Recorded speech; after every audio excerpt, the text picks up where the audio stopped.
په یو قوم باندې جبرئیل علیہ السلام کری کواله وا. جبرئیل علیہ السلام رالو د خار په دروازه کې ودرېدو. په خوا واړه خارونو کنه آبادی خودم رانه وا. د خار په چوکاټ په دروازه ودرېدو یو کری کواله په دې خار کې چې کم کافرانو د ټولو د غوږ پر دې اوشلې دمړ شو. قوم لوط باندې رالو زمکه د لاندې خپل وزر اړما کا آسمان پوری اوچت کو الټه کا بیا را ورزول. اوس فرشتہ چې راځي نو د آیات ساتي په مختلف شکلونو کې راځي. کله کله فرشتہ په انساني شکل کې راشي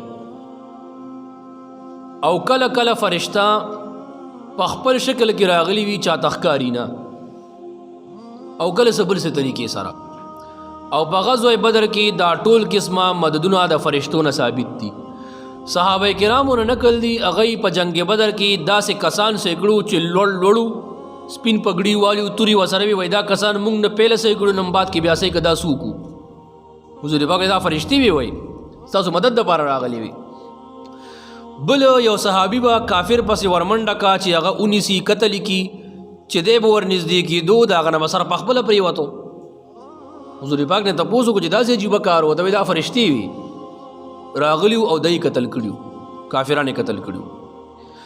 نبی علیہ الصلوۃ والسلام لبم فرشتہ په مختلف صورتونو کې راتلا. دو ځلې په خپل اصلي صورت کې جبرئیل علیہ الصلوۃ والسلام صحیح کړی دی. یو په غار حرا کې چې کله په پیله وحی راتلا او یو چې کله الله ته آسمانونو ته ملاقات لتلو الته جبرئیل علیہ السلام په خپل اصلي حالت صحیح کړو او دای په داسې حالتونو کې صحیح کړی و چې وای چومه کده آسمان ته بس یو لوی عظیم غوندې مخلوق ته چې وزر یې کلو کړي دی او کم ځای پورې زما نظر لګي داغه وزر ښکاري او بالکل د آسمان په دې منځ کې بستوي چې ناسته په کورسای باندې. نو په اول ځل خو مبارک او یریدو ځکه انسانو عظیم انسان خو اوخ انسان نو یره پیراغه د یخنه ته پیراغه چې داسې قسم مخلوق دی. نور پیغمبر د چانه یریږي نه خداغه انساني یری چې په انسان راشي لکه موسی علیہ السلام ته الله وی د لاس کې دي سدي وته وی دا کونټای دا وای تو غورځوا چې وی غوزل اغینه مار جوړ بس موسی علیہ السلام منډي کی چې دا غلیه بلا دینه جوړ شو الله وته ودرېګا ولا تخف یریګا ما او ما سره چې کم نه کم کسان ولاړی او پیغمبران هغه یریږي مریږي نه مې یریګا ودرېګا د مار تلاش کو دوباره بیا کونټای شي. نو بهر حال او په دیم ځل بیا نبی علیہ السلام باندې اثر نو کړی ځکه پهله سي کړي و. نو کله کله فرشتي په انساني شکل کې مرাজি بیا نبی علیہ السلام خپل صحابه سره مجلس کې ناس یو ځل اکثر دا شی یو ته صرف بیانو. حضرات صحابه کرام فرمای نبی علیہ السلام تشریف فرما دے وای مونږ هم ناس یو بهر نه یو سړی رالو نو په خوا سخت سفرونو او داسې جزونو او گاډي او دا خونو نو د خوانو د خرونو د اسونو سفرو نو څوک چې براتلو خو به دړو والو نو دا سړی مونږ نه پیژندو چې یار د مدینی خو نه دی د مدینی منورې سړی خو نه دی. وای ملمو خو عجیبه غوندې ملمه په دیو چې د سفر اثر په لوخکارې دونه پاک ساکو. وای نبی علیہ السلام سره کیناستو دواړه ګوډي اتحیات شکل باندې کیناستو او حضور پاک صلی الله علیه وسلم اتحیات شکل باندې ناستو. نو یو څو ته پوښتنه یې وکړه وته وای مل اسلام اسلام څه ته وای. حضور پاک جواب ورکړ نو دی وته وای تاسو رښتیا ویلې. صحابه وای مونږ حیران شو مونږ وی چې لکه دا سوال خو تا ته مخکې نه پته و جوړي لکه ته باندې ته پوسو کې زه دیم جواب دا ته ماته او جیتا ټیک وی تا ته څه پته چې ما ټیک ویلې دې مطلب خدا چې تا ته مخکې نه پته و دی مونږ حیران شو. بیا وی چې ایمان څه شی دی نبی اسلام جواب ورکړ دا بیا وجی تاسو رښتیا ویلې. بیا وی احسان څه شی دی نبی اسلام داغي جواب ورکړ وجی تا رښتیا ویلې. وی بیا دې پاسې دو بس لاړو د قیامت د علاماتو باره کې تپوس یو کو نو نبی اسلام داغي جواب ورکړ تاسو رښتیا ویلې بس بیا پاسې دو لاړو چې دې څنګه پاسې دو لاړو نبی اسلام صحابو ته ورشي دا قسمه راولای اوس اله د جمعات نه وته او صحابو چوکته بس نشتا اخوا ګورا دی خوا ګورا څړې نخکړه اسمان ته وخته کزمه کې راخ کوس شو چې واپس راووته وایي چې سړی خو داسې غیب شو چې څه پته ونه لګېده. حضور پاک ته فرمایي دا جبریل علیه السلام انساني شکل کې راغلی او دا تپوسونه یې ځکه وکړو چې دا تاسو جواب وورئ نو تاسو ته به فایده وشي. دې د وجې نه زمونږ اساتذه کرام زمونږ د فرمایل وایي د جمعې په ورځ باندې خلکو له د سوال جواب موقع ورکوئ.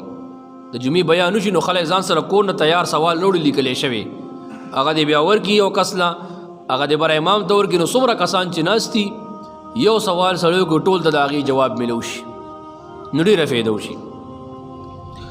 اکثر به جبریل امین علیه السلام د یو صحابي شکل کې راتلو دحیه الکلبي رضی الله عنه د بنو کلب سره تعلق و دحیه نوم و دحیه او ډېر زیات خشته صحابي و حسین و جمیل و یو ډېر زیات خشته و یو هاد ابو دجانه زی هم ډېر زیات خشته و. د دواړو باره کې د یو باره کې راځي شاید چې همدغه دحیه کلبي زی هم باره کې راځي وایي دی به چې بار راوتو نو مخ ته به یې ماسک اچولو مخ به یې پټولو یا مخ باندې به نری پرده راښوله چې لاره مو ته ښکاري خو چې مخ یې پټي. ولې وایي دومره خشته و چې دوی هسې نه زما د ښایست د وجې نه څوک زنانه په فتنه کې مبتلا نشي. صحابه خو هوښیار خلک و که نه چې به ډېر زیات خشته شو نو هغوی به پرده کوله چې زنانه فتنه کې واقع نشي. څه فرشتې داسې دي چې هغه مقرب فرشتې دي غټې فرشتې. جبرائیل علیہ السلام د ده کار څه دی انبیاو باندې وحي راوړل او په قومونو باندې د الله په حکم سره عذاب نازلول. ورپسې دی میکائیل علیہ السلام. میکائیل علیہ السلام کار الله والا کړی دی موسمونه بدلول باران ولول ارسه الله کې خو الله دا ډیوټي ته حواله کړی دی حکم ورته الله کې بیا دی دا کوي اوس را باندې یخني راوستی د الله په حکم سره هر ځای کې دون دی. ورپسې دی اسرافیل علیہ السلام د ده به صرف یو کار دی کله نه چې پیدا کړی د الله دا فرشته شپېلی ورته مخې ته ایښې ده خوله یې پېښې ده او الله ته داسې ګوري بس الله خو طرف نه پاک دی خو حدیث کې دا راغلی دي الله ته داسې ګوري چې کله به الله حکم وکړي چې دا دنیا پې ورانه کم بس دا یو کار دی بس. بل دی ملک الموت اسرائیل علیہ السلام دا ډېر یریدونکی نوم دی ښه نوم نه خلک یریږي. اسرائیل ورته مونږ وایو خو دا اسرائیل لفظ په قرآن یا په حدیث کې نشته دا تاریخ کتابونو کې دی. دته په قرآن او حدیث کې وایي قرآن او حدیث کې ته وایي ملک الموت د مرګ فرشته. د ده کار څه دی خلک تخته کول د خلکو نه ساه اخیستل دله دا کوي د وړوکو نه د ماشومانو نه بوډاګانو نه نارینهو نه زنانو نه ان تر دې چې علما وایي د زناورو نه ملک الموت روح علی دا څلور مقرب فرشتې دي. د ټولو فرشتو سرداره او مشره او فضیلت کی اوچته فرشته حضرت جبریل علیہ السلام دی.